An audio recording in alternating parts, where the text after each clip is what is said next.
Hi guys, I'm Jonah, and I thought I'd hop on today to talk about something a little bit different. I've been noticing a trend on Snapchat and Instagram where there's been an increasing amount of preference given by Instagram to nudity content or content that is kind of more sexually suggestive. Now, I'm not trying to make like the conservative argument of like, oh, women in bikinis, this is illegal, this can't happen. But there has been a noticeable change in the recommendation of very sexually suggestive content. It's hard to show you what I mean, but I will show a few examples on the screen right now.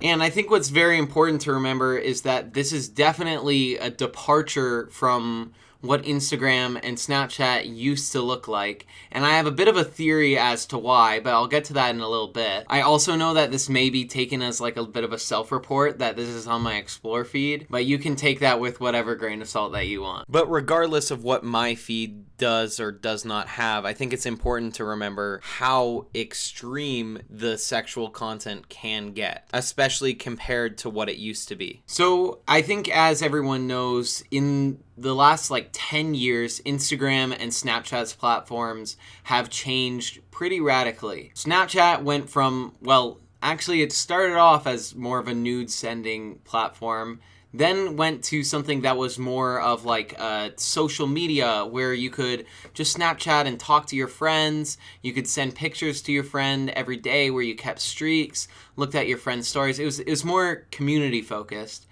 And now Snapchat introduced the Explore feed, something that you can look at news articles or you can look at popular creators. And now that Explore feed has really morphed into a clickbait feed. A lot of that has to do with how Snapchat shows thumbnails on its Explore feed. On Snapchat, you can scroll down this Explore feed. I don't even know if it's called an Explore feed. It's called the Discover page. But anyways, you can scroll down this Explore feed and look at different creators. And what shows up for the thumbnails of these different creators' stories is the last snap that is on their story. So the one that you have to tap to the very end to see.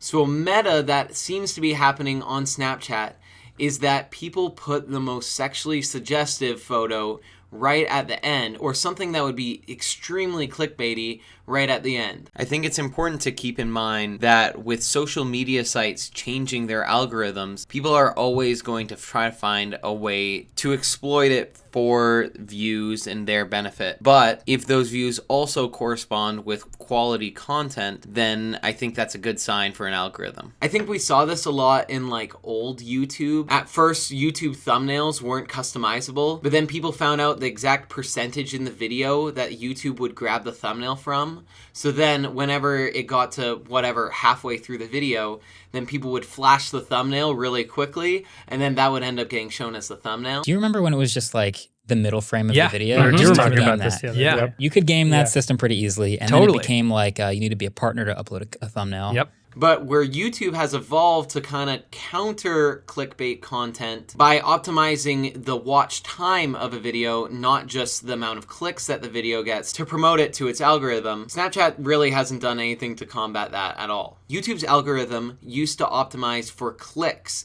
onto a video, not about watch time on a video, which made for people making crazier and crazier clickbaits. Now, there's a lot of ways to do clickbait, but one of the biggest ways is putting something sexually suggestive in the thumbnail. But as I mentioned earlier, YouTube changed their algorithm, which has kind of helped with clickbait. It definitely hasn't fixed the problem, but it's definitely helped. I think the main difference with the change is that it now encourages YouTubers to deliver on the promise that the clickbait thumbnail gives. But now we're back to Snapchat, and obviously, Snapchat's a totally different platform than YouTube, and I don't know what the solution would necessarily be unless you're monitoring how many taps, how long people are on each story. That would definitely be a start for them. But let's move on to Instagram before we address what the solution could be for these platforms. Instagram's biggest selling point was photography at first. Believe it or not, this was the app that you were able to share high quality photos with all of your friends. And this limitation of having it just square photos and just in a square format actually made it a lot different from Facebook and other social media platforms at the time. I find this with a lot of social media platforms. Sometimes the limitation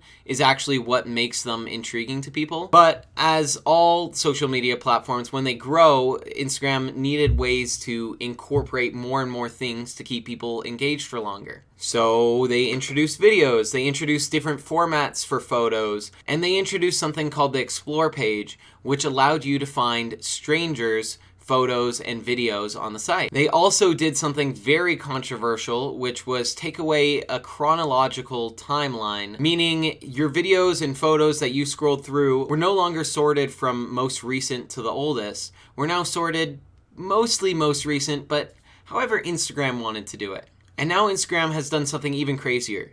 So it used to be your homepage that you scrolled and just saw people you followed.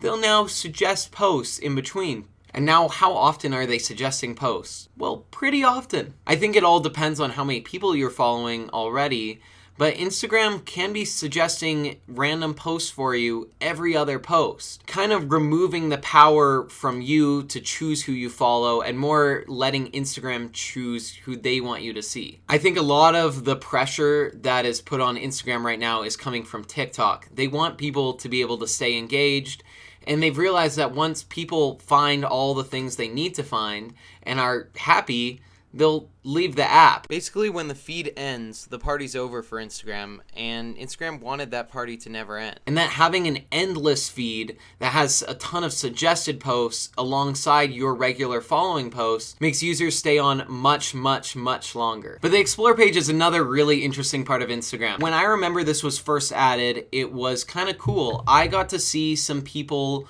who I was friends of friends with, people who I knew were in photos, but it wasn't taken by them. It wasn't on their account. This was cool because I was able to find new people. I was able to talk to different people that were in my extended social circle, I guess. Now, over time, this has turned into a bit of a brand and creator fest where accounts for travel started to blow up, like beautiful destinations. Things that were generally appealing to most people would get suggested on the Explore page. But there was a noticeable switch from personal things that you would enjoy to more brands and popular influencers. Hi, Jonah from the future here. I think it's really interesting to look at small companies like Spotify, Snapchat, and Instagram, and even Facebook for that matter. You can see with all these companies that they started out looking to make a great product, not a product that will make a ton of money. But eventually they start to have to make their product make money, and it's usually at this point where users start to have a worse and worse experience on the app. So as time went on, Instagram started to change this feed into more, not personal connections with individual people, but more related to your interests. So if you were interested in basketball, they would show you a ton of basketball. Also during this time, they added Instagram Reels, which is their direct response to TikTok. And a lot of Reels would start to get featured on here too. Now this is where the sexually explicit thumbnails come in. And I must say, it's pretty fucking crazy. The other thing that's important to know with this personalization of feed is if you click on one video, say it's about basketball, you can keep scrolling from this one post on the Explore feed. So if you clicked on a post about basketball, you're going to see basketball videos, basketball videos, basketball videos. And if you click on a photo of a hot girl, you're going to see hot girl after hot girl after hot girl, with the content getting more and more explicit as time goes on. I know this also may seem like a self-report again, but I feel like this is a pretty universal experience that a lot of people have.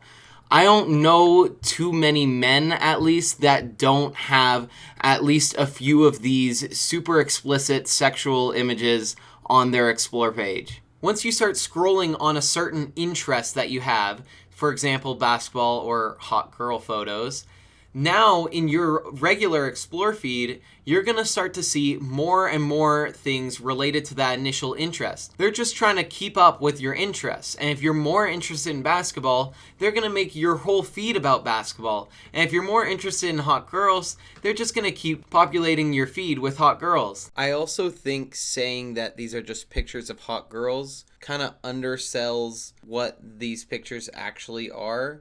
This is pretty much porn. Jonah from the future here again. I'm not saying that I'm anti-porn and I hope I don't come across that way at all in this video. I think it's just very interesting the difference between what Instagram used to be and Instagram now. And most importantly, it's interesting how Instagram is now pushing this sexualized content way more than it used to, and way more than any other social media site that I've ever seen before. Now, I think part of the problem with this is it will populate your feed to an endless degree that if you ever say lost interest in basketball or lost interest in looking at hot girls, you don't really have an escape plan as much. Additionally, I think that sexually explicit content may keep people on the app longer. It's not actually increasing their enjoyment of the app. We have to remember that Instagram is not sold as an app that delivers softcore porn. It's an app that allows you to connect with your friends and family. But why should we care?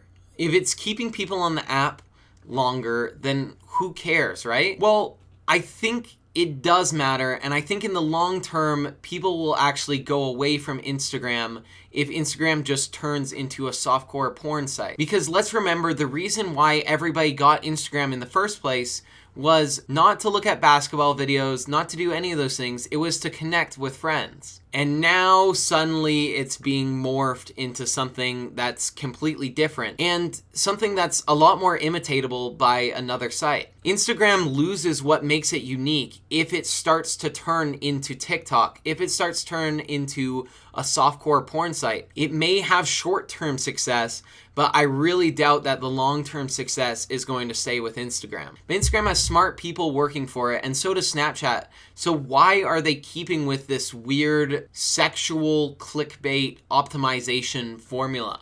Well, I think it's because both of the apps are dying. I think there's competitors that are now taking up space that Instagram and Snapchat used to have. There's things like TikTok that are completely dominating the market and taking a lot more of people's times away from Instagram and away from Snapchat. Also, Be Real is a lot more of a smaller app, but on a personal level of connecting with friends every day, I've switched to do that much more often than I've done Snapchat. And I didn't do that because I hated Snapchat. I like Snapchat, but Snapchat stopped being where my friends were, and it started being where creators were. It started being where brands were, and that scared me off. But I think when Instagram and Snapchat and any company is starting to go into a bit of a death spiral like they are, Instagram and Snapchat have a harder time taking risks without losing a large amount of their users. Instagram has to somehow scramble to make their app as engaging as TikTok is, and we're kind of seeing the result of that. But the thing is with TikTok is it is funny and is engaging and is entertaining without relying on being sexually suggestive. Or at least exclusively sexually suggestive. And I think in the long term, Snapchat and Instagram are really going to lose out with this strategy. There's a reason why sites like YouTube stopped using a clickbait system. And there's a reason why its algorithm is designed to optimize for videos that you want to watch for a long time. It's the successful long-term strategy. There's something also probably scientifically significant about how like sexual satisfaction is much more short-term versus entertainment. You can watch a movie forever. You can't be watching softcore porn for 2 hours. Well, maybe you can. I don't know. But anyways, that's my thoughts on Instagram and Snapchat. I think there's definitely going to be room in the future for a new social media site with a new idea to take their place. You can already see with Facebook and Instagram and Snapchat, their user base is not growing anymore. The rate of success has definitely slowed, and I just don't know what they're going to do. Anyways, I appreciate you guys watching, and I'll see you in the next one. This is a different kind of video, so if you enjoy this, subscribe, like, do all the things. Yeah, bye.